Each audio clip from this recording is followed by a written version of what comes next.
자, 문재인 대통령의 외교 이야기 좀 할게요. 드디어 문재인 대통령의 중국 방문 일정이 나왔는데요. 13일부터 16일까지 12월 중으로 방문한다는 걸 합의를 했었잖아요. 그래서 문재인 대통령과 시진핑이 이제 세 번째 만나는 거죠. 국빈 방문입니다. 네. 그러면은 그거 궁금해진다. 자금성을 통째로 내줄까요? 지켜봐야겠네요. 일정이 13일부터 16일이면 13, 14, 15, 16, 3박 4일이잖아요. 꽉 찬 3박 4일인데 도대체 한중간에 정상끼리 할 이야기가 무엇이 이렇게 많을까?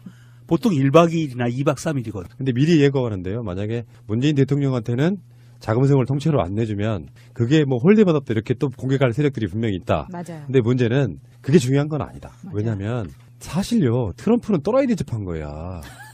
생각해봐요. 좋아하고 할 사람이 트럼프지만 문재인 대통령은 불편해할 사람이에요. 그러면 거기다가 자금성은 통째로 내줄 테니까 거기 와서 주무시고 가시죠? 그렇게 안 했다고 문재인 패싱이라고 또 공격할 세력이 있단 말이에요. 옵션 열기처럼. 근데 이게 2박 3일이 아까 명정님이 얘기를 했는데 어쨌든 사드의 앙금이 지금 남아있단 말이죠. 이것과 관련해서 경제보복이 아직 덜 풀렸단 말이죠. 이 문제도 지금 매듭을 지어야 될 것이고 그 다음에 이제 더 우리가 기대할 수 있는 것은 그러니까 충칭의 임시정부의 역사기념관 등을 지금 방문할 예정이라는 거 아닙니까? 그러면 지금 어쨌든 일본에서 민감하게 반응한 이유가 그리고 국내 세력의 친일, 극우, 그다음에 친미 세력들이 굉장히 이제 우려할 것입니다. 왜 그러냐면 우리의 정부의 뿌리를 찾아가는 거거든요. 그래서 이제 어쨌든 일본에서는 굉장히 지금 민감하게 반응하고 있습니다. 왜 그러냐면 자기들이 또 왕따 되는 거 아닌가 하는 왕따 트라우마에 지금 일본이 지금 시달리고 있습니다. 왜 그러냐면 어차피 지금 일본인들은 우리한테 중국이나 우리가 같이 힘을 합쳐서 일본군과 싸웠던 그게 있는 거지 않습니까? 그런 역사적인 함의를 같이 공유하려고 가고 있기 때문에 2박 3일이 3일이 지금 필요한 것이고요. 이렇게 해서 종합적으로 지금 이 정부의 뿌리를 찾아간다는 의미에서 중국과 매우 우호적인 관계를 유지하고 또 발전시켜 나갈 것이고요. 그다음에 그 바탕을 속에서 경제가 일부 지금 해제가 돼 있는데 전면 해제의 선물을 갖고 오지 않겠느냐라는 것이고 우리 입장에서 보면 동북공정에 대해서 일부 지금 문재인 대통령이 브레이크를 걸로 가는 게 아닌가 하는 기대를 하고 있습니다. 왜 그러냐면 실제로 지금 연변 쪽에서는 굉장히 이게 심하고 있는데 우리 대통령이 거기를 찾아가서 과거에 우리 임시정부들을 역사관을 쭉 둘러보고 어떻게 이후에 이제 중국과 그다음에 한반도의 평화에 대해서 어떻게 결과를 가져올 거냐 굉장히 주목되는 대목이에요. 그래서 저는 이번 계기가 굉장히 한국인들한테 큰 선물이 될 가능성이 굉장히 높다. 그리고 이게 사전에 조율 없이는 이렇게 오랫동안 머무르진 않거든요. 그럼 사전에 뭔가 심도 있는 논의를 할 가능성이 굉장히 높아서 이걸 이제 반대하는 세력들은 이제 미국과 일본인데요. 그다음에 국내에 이제 극우 세력들, 한반도의 평화를 반대하는 세력들이죠. 이 세력들이 이제 전쟁 발발론, 선제 타격론으로 아마 이 지금 문재인 대통령의 중국 방문에 대해서 음해하고 또는 거기에 대해서 모략질을 해야 될 겁니다. 최근에도 지금 계속 나오고 있죠. 선제 타격론이 미국에서. 그러니까 이런 거는 실제 타격이 아니라 이런 중국과 좀 더 가까운 우호적 관계를 형성하려고 하는 문재인 정부 또는 우리 국민들의 염원들을 꺾어버리고 전쟁의 불안 속에 공포에 만들려고 하는 기득권 적폐 세력들이 있는 거죠. 그래서 제가 볼 땐 굉장히 높게 큰 선물이 가져올 거다 저는 기대가 됩니다. 박수현 청와대 대변인이 이제 브리핑을 했는데요. 일단 그 내용을 한번 들어봐야 돼요. 문 대통령은 시진핑 주석과의 정상회담과 국빈 만찬, 리커창 총리를 비롯한 중국 주요 지도자들과의 만남을 통해 수교 25주년을 맞은 한중 관계의 발전 현황을 평가하고 미래의 발전 방향을 협의할 예정입니다. 북핵 문제를 평화적으로 해결하고 한반도의 평화를 정착시키기 위한 협조 방안과 영내 및 국제 문제 등 다양한 상호 관심사에 대해서도 협의할 것입니다. 청와대 쪽에서 밝힌 것만 보면은 이번 방문에서는요. 이번에 아세안 갔을 때, 뭐 에이펙 갔을 때는 짧게 만나잖아요. 그렇죠. 근데 지금 중국의 25주년 기념으로 가는 부분이라 뭔가 이벤트성도 있어요. 그래서 공식 환영식도 하고, 단독 정상회담도 하고, 확대 정상회담도 하고, 국빈 만찬도 하고, 또 관련해서 친교 행사 같은 걸 해서 굉장히 오랜 시간 동안 시진핑과 여러 번 만난다는 거예요. 자주 만나면은 오해도 풀리게 돼 있고, 뭐 이제 오해는 이미 풀었다고 하지만 아예 봉합한 거냐, 아니 임시로 이렇게 덮어둔 거냐, 뭐 여러 방식으로 지금 의견이 나오고 있는데 이제 중국과의 관계가 사실상 이 정상회담을 방중을 계기로 정상화가 다시 돌아올 것이다. 이미도 지금도 그 분위기를 만들어가고 있지 않습니까? 우리나라 교역 제1대 국가예요. 그것뿐만 아니라 한반도의 평화 정착하기 위해서는 반드시 중국과 우리는 우호적 관계를 유지해야 되고, 그다음에 이제 일방적으로 미국에 치우쳐 있는 정치적 성향, 그다음에 사회적 성향들을 올바로 바로 잡는 데 있는 것이고요. 그다음에 이 결과에 따라 우리가 주체적으로 서느냐, 아니면 종속적으로 우리가 살아가느냐의 관건에 달려 있어요. 그래서 굉장히 중립 외교를 펼치는 데 있어서 한쪽에 기울어져 있기 때문에 바로 잡는 데 굉장히 이제 큰 의미가 있는 것입니다. 그 중에 가장 핵심 중에 하나가 시진핑과의 정상회담 말고 가장 핵심이 이제 충칭 방문하는 건데요. 그렇죠. 그 충칭이 1940년대부터 45년까지 해방을 맞을 때까지 김구 주석이 이끄는 임시정부 청사가 있던 곳이고, 다음에 한중의 반일 연대라는 관점. 지금 중국은 일본이 엄청나게 싫은 거고 위안부 합의 이런 부분도 거기랑 연관이 있는 거라서 충칭을 방문하는 것 자체, 뭐 임시정부도 있고 광복군도 있고 하는 그 부분도 있고요. 우리나라 기업들이 굉장히 많이 진출해 있는 곳이기도 하고 그래서 맞습니다. 충칭에 가면은 대통령의 메시지가 나올 거 아니에요. 아, 여기가 이제 일본과 싸웠던 임시정부의 거점이었구나. 뭐 이런 얘기가 나오면 아베는 이제 불편하기 시작한 거지. 저번에 그 독도새우랑 좀 연관을 지으면 우리가 그렇죠. 확대 해석하는 건지 모르겠지만 문재인 대통령이 충칭에 갔다. 거기서 내놓은 메시지를 보면 앞으로 정말로 일본을 패싱하고 미국과 직거래하면서 일본을 정말 왕따를 올 것인지 그 모든 정책들이 거기서 나오는 메시지 하나하나에 담겨 있지 않을까 생각해 보네요. 더 그 다음에 이제 이게 협상이 됐다는 게 저는 대단한 게 뭐냐면, 동북공정으로 지금 혈안인 중국이 문재인 대통령이 이곳을 방문하는 순간 자기들 역사로 만들려고 했던 이 임시정부를 이제 우리의 역사로 가져온다는 의미에서 어쨌든 동북아의 어쨌든 세력 균형과 평화에 굉장히 기여할 가능성이 굉장히 높고, 그다음에 이후에 연변 쪽에 지금 저희가 완전히 손을 대지 못하고 있는데 이곳에도 진출할 수 있는 교두부를 확보할 가능성이 굉장히 높아서 의미가 굉장히 높습니다. 그러니까 사회적, 경제적, 문화적으로도 굉장히 이 방문이 뜻이 있는 거기 때문에 아마 우리 한국인들한테 큰 선물을 하나 갖고 올 가능성이 굉장히 높다. 박수현 대변인이 브리핑에서 말한 문장 안에 사실은 우리나라가 한중 정상회담을 통해서 얻고자 하는, 중점적으로 바라보고자 하는, 여기서 한 발 더 나가면 이미 협의된 사항인 것이 다 나와 있어요.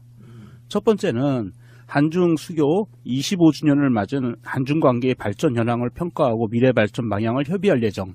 이것은 한중 관계의 봄날이 다시 온다라는 거 이미 협의가 끝났다는 이야기고요. 그리고 북핵 문제를 평화적으로 해결하고 한반도의 평화를 정착시키기 위한 협조 방안과에서 이 문장은 북핵 문제에 대해서 이제는 확실하게 한중 간의 공조 시대가 왔다. 공조를 할 거다라는 발표가 날 거라는 예상을 할 수 있고요. 마지막 문장, 영내 및 국제 문제 등 다양한 상호 관심사에 대해서도 협의할 것. 이것은 세계 외교 관계 내에서 영내나 이 아시아권이나 여기에 그 외 많은 지역에서도 한중 간의 외교 관심, 외교 분야를 같이 손잡고 외교 분야에 나가겠다라고 하면서 지금 충칭을 방문한다는 것은 중국의 1대1로의 거점 도시이고 여기 시진핑이 공을 들이는 곳이기 때문에 시진핑에 대한 답례로 방문하는 효과도 굉장히 큰 거예요.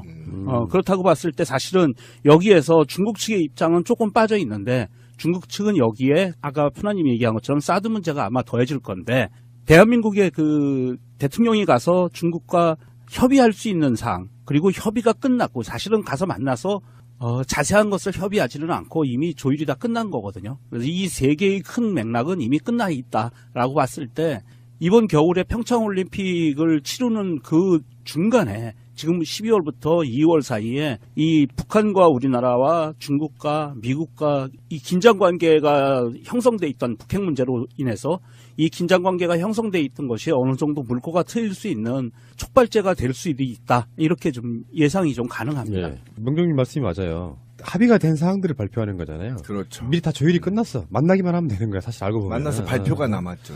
근데 문재인 대통령이 7대 종단 지도자들과 만나가지고 한 말 중에 이런 얘기가 있어요. 우리 동의 없이 한반도 군사행동은 있을 수 없다고 미국에게 단호하게 밝혔다. 김정은하고 트럼프가 최근에 김정은이 새벽에 도발하는 거 트럼프가 강력하게 막 말풍선 놀이 했잖아요. 그런데 문재인 대통령은 확고하게 지금 한반도를 딱 지키고 있는 거예요. 길목에서. 우리 동의 없이는 그런 무력 도발하면 안 된다는 게 뭐 김정은만 뭐 하는 게 아니고 그렇죠. 트럼프에게도 어느 정도 선을 딱 지키고 있다는 뜻이거든요. 그러면서 이게 이제 중국과 연계가 연결이 돼 되면은 있죠. 결론적으로는 그거예요. 한반도 상에서 괴롭고 힘들더라도 김정은이가 핵무기 개발하는 거 괴롭고 힘들더라도 그들도 어차피 핵무기 개발하면 공공이 못 사니까 그걸 살살 달래가지고 끌어내서 궁극적으로 한반도에 영원한 평화를 가져오겠다. 이런 정책은요. 일희일비하면 안 돼요. 그럼요. 어떤 사건 때마다 막 분개해가지고 말풍선 쏟아내고 막 이러면 트럼프의 이제 뭐 약간 개망나니 같은 그 느낌을 살짝 다독여주면서도 한반도가 들썩거리지 않게끔 해주는 역할을 지금 하고 있는데 만약에 말이에요. 박근혜나 이명박이 그 상황이었다 그러면 어떻게 되겠습니까? 비교하지 마십시오. 재수없습니다. 굉장히 재수없어요. 트럼프가 그런 말들을 막 쏟아낼 때 트럼프의 이야기를 막 옹호하는 그럼요. 그런 식으로 가면은 전쟁의 공포 속으로 쌓인단 말이에요. 그러니까 아무리 김정은이 미워도 트럼프가 미워도 그걸 중화시켜가지고 그걸 소화해가지고 한국의 상황들이 불안하지 않게끔 만드는 건 그 사람의 능력이고 저는 마인드라고 보는 거거든요. 그래서 중국과의 관계가 굉장히 중요하다. 아까 곰피디도 얘기했지만 니네 선제 공격하면 중국으로 붙어버린다 그러면 좆됩니다. 네, 미국 좆대요. 지금 사실 네. 이게 문재인 대통령의 이런 발언의 맥락을 그 전맥락을 좀 봐야 돼요.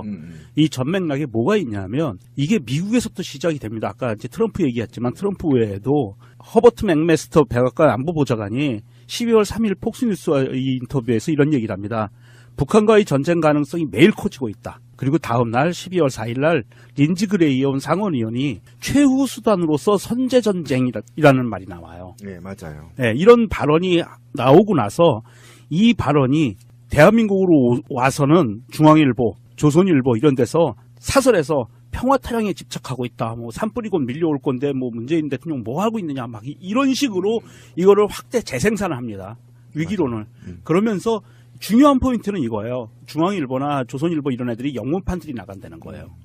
영문판이 나간다는 거는 해외에서 이 언론들의 사설이나 입장 기사를 받아 쓴다는 얘기입니다. 이게 계속 확대 재생산되는 거예요. 이게 확대 재생되는 이유는 뭐냐? 사실은 이것은 문재인 대통령을 공격하기 위한 방법이다. 맞아요. 무슨 공격이냐? 미국은 한국에 와서 많은 대접을 받았기 때문에 트럼프가 직접 문재인 대통령에게 쓴소리를 할 수는 없어요. 트럼프 입장에서는 굉장히 강한 자기의 우방이거든요. 문재인 대통령이. 그런데 실무자들은 문재인 대통령이 대한민국이 중국과 관계 개선을 하면서 급격히 가까워지는 거에 대한 굉장히 큰 우려감과 공포감을 갖고 있기 때문에 여기에 사실은 하지 않아야 될 발언인데 전쟁 위기론을 던져넣는 거예요. 그렇지. 그래서 선제 공격도 가능하다라고 전쟁 위기론을 던져넣으니까 문재인 대통령이 그것은 용납 못한다라고 받아친 거거든요. 못을 박은 거죠. 네. 지랄하면 짱돌 조사버리겠다. 이런 맥락을 좀 봐줘야 되는데. 저도 그 기사를 봤는데 제가 이제 단편적으로 간추리면 이거예요. 중앙하고 조선의 얘기는 지금 밖에서는 전쟁하려고 곧 전쟁이 일어나는데 국내에서는 무슨 평화 타령이냐. 그렇죠. 그런 얘기예요. 그러면서 문재인 정부는 즉시 국외의 전쟁 분위기를 국민들한테 속이지 말고 전달해라. 이런 개 같은 소리를 지금 하고 있단 말이에요. 맞아요. 근데 이게 지금 가장 큰 문제가 뭐냐면 저는 이게 지금 안 먹힐 거라고 보거든요. 우리나라의 그동안의 기득권 집권 세력들이 이 전쟁을 공포 분위기로 몰아서 집권을 해왔잖아요. 지금 70년 동안. 근데 이게 과연 먹힐 거냐. 근데 그들이 갖고 있는 이념이 이거예요. 첫 번째, 대한민국 국민은 쉽게 휘둘린다. 그 다음에 쉽게 노예화된다. 그 다음에 반공 컴플렉스에 취약하다. 이게 세 가지를 갖고 얘네들이 지금 작업을 하고 있는데 그것이 바로 지금 전쟁 분위기를 고조시키면 더불어민주당과 문재인 대통령의 지지율이 쭉 빠진다라는 과거에 굉장히 잘못된 친일, 친미 기득권 세력들, 그다음에 적폐 세력들이 아직도 반발을 준비하고 있다라는 거예요. 그런데 거기에 문재인 대통령이 못을 박아버린 겁니다. 절대 안 돼 하고 중국에 가버린 겁니다. 그러면 지금 중국에서 평화 무드를 우리는 해야 된다라는 것은 곧 적폐를 청산하고 이 나라를 평화의 국가로 만들고 행복한 나라로 만들겠다는 지금 현 정부의 모토 때문에 그런 거거든요. 그러니까 전쟁은 절대 안 된다. 일어나지도 않을 거다. 그리고 이들은 절대 전쟁을 일으킬 수 없다. 그것은 우리가 중도 노선을 지금 걷고 있기 때문에 자칫 잘못하면 동북아에서 미군을 빼야 될 일이 생길 수 있어요. 잘못 건드리면. 이건 가만히 있지 않을 거거든요. 왜냐하면 지금 현재 러시아도 평화를 원하고 있고요. 중국도 평화를 원하고 있고요. 북한도 평화를 원하고 있어요. 도골적으로 평화협정 하자고 하는 거 아닙니까? 그런데 미국하고 일본만 지금 우리나라 극우 세력들만 전쟁을 하니 무슨 뭐 적화통일이니 이런 개지랄을 한다는 겁니다. 여기에 대해서 단호하게 문재인 대통령이 안 되라고 못을 박은 것. 이거 굉장히 높이 평가하고요. 사회적으로 불필요한 논쟁을 하지 않기 위해서 문재인 대통령이 강한 메시지를 전뒀다는 데 대해서 굉장히 높게 평가합니다. 그러니까 이제 결론적인 이야기로 마무리하자면 이런 그 북핵 이슈가 터지면은 이걸 교묘하게 이용해 먹었던 사람들이 있잖아요. 지금까지 그래 처먹었죠, 애들이. 그러니까 아까 비교하지 말라는 게 아니라 비교를 해야 돼요. 똑같은 상황이 벌어졌으면 분명히 박근혜나 이명박은 정권의 이득이 되느냐 안 되느냐만 생각했을 거예요. 선거가 다가오면 그거 이용해 먹고 계속해서 분위기 살벌하게 만들어 놓고 국민들한테 공포심 가져 이런 건데 그렇지. 유승민도 그렇고 안철수도 그렇고 홍준표도 그렇고 북핵 위기가 생기면 왜 저렇게 강력하게 대응 안 해? 사실은 방법이 없어. 대한민국 입장에서는. 그럼 대통령이 그 사람들 말들처럼 막 지들 말이 그런 거예요. 무능하게 왜 대처도 못하고 가만히 있냐 바보처럼 당하냐 이야기인데 그러면 니들은 어떻게 할 건데 물어보면 방법이 없는 거예요. 이 상황은.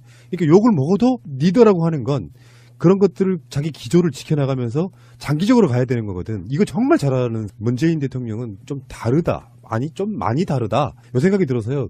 아까 비교라는 게 그런 거잖아요. 박근혜가 이런 생각을 할 수 있을까요? 전 불가능하다고 봅니다. 아니, 적화통일 해버리겠다고 했잖아, 박근혜는. 밀어버리겠다고 한 거 아니에요? 적화통일이에요? 네. 사실 맞아요. 그게 이제 뭐 자연스럽게 무너지거나 그러면 통일은 대박? 아예 그런 경우도 지금도 그런 사람도 있잖아요. 그 정치권에. 밀어버리자. 북한 밀어버리자. 몇 시간 만에 북한 완전히 끝낼 수도 있다고 이야기하는 사람들이 있으니까요. 그런 사람들은 좀 군복 입히고 총 들고 앞에 좀 세워. 그래서 우리가 그랬죠. 네가 제일 앞장서. 또 이제 공격할 세력이 있단 말이에요. 옵션 열기처럼. 근데 이게 2박 3일이 아까 명정님이 얘기를 했는데 어쨌든 사드의 앙금이 지금 남아있단 말이죠. 이것과 관련해서 경제보복이 아직 덜 풀렸단 말이죠. 이 문제도 지금 매듭을 지어야 될 것이고 그 다음에 이제 더 우리가 기대할 수 있는 것은 그러니까 충칭의 임시정부의 역사기념관 등을 지금 방문할 예정이라는 거 아닙니까? 그러면 지금 어쨌든 일본에서 민감하게 반응한 이유가 그리고 국내 세력의 친일, 극우, 그다음에 친미 세력들이 굉장히 이제 우려할 것입니다. 왜 그러냐면 우리의 정부의 뿌리를 찾아가는 거거든요. 그래서 이제 어쨌든 일본에서는 굉장히 지금 민감하게 반응하고 있습니다. 왜 그러냐면 자기들이 또 왕따 되는 거 아닌가 하는 왕따 트라우마에 지금 일본이 지금 시달리고 있습니다. 왜 그러냐면 어차피 지금 일본인들은 우리한테 중국이나 우리가 같이 힘을 합쳐서 일본군과 싸웠던 그게 있는 거지 않습니까?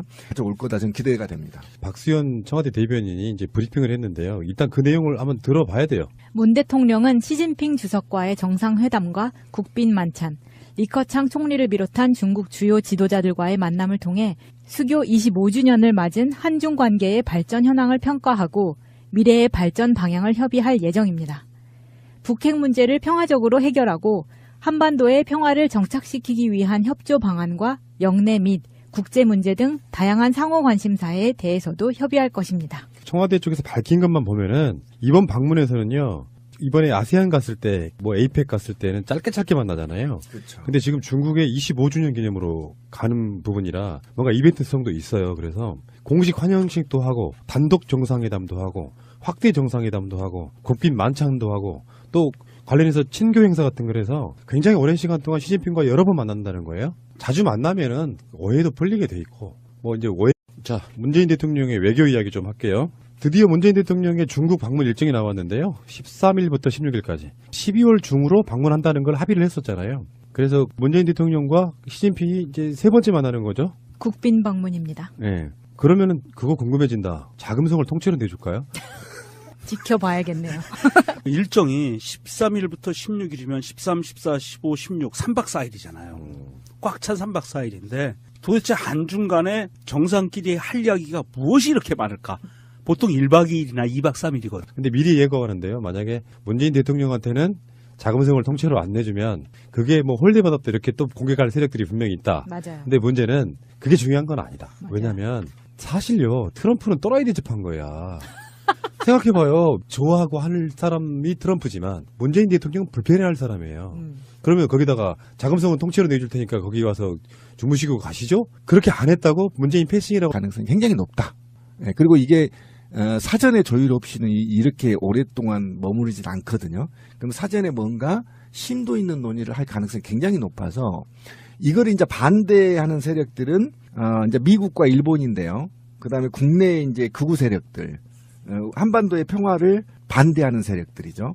이 세력들이 이제 전쟁 발발론, 선제 타격론으로 아마 이 지금 문재인 대통령의 중국 방문에 대해서 음해하고 또는 거기에 대해서 모략질을 해댈 겁니다.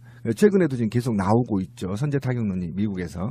그러니까 이런 거는 실제 타격이 아니라 이런 중국과 좀 더 가까운 우호적 관계를 형성하려고 하는 문재인 정부 또는 우리 국민들의 염원들을 꺾어버리고 전쟁의 불안 속에 공포에 만들려고 하는 기득권 적폐 세력들이 있는 거죠. 그래서 제가 볼 땐 굉장히 높게 큰 선물이 그런 역사적인 함의를 같이 공유하려고 가고 있기 때문에 2박 3일이 3일이 지금 필요한 것이고요.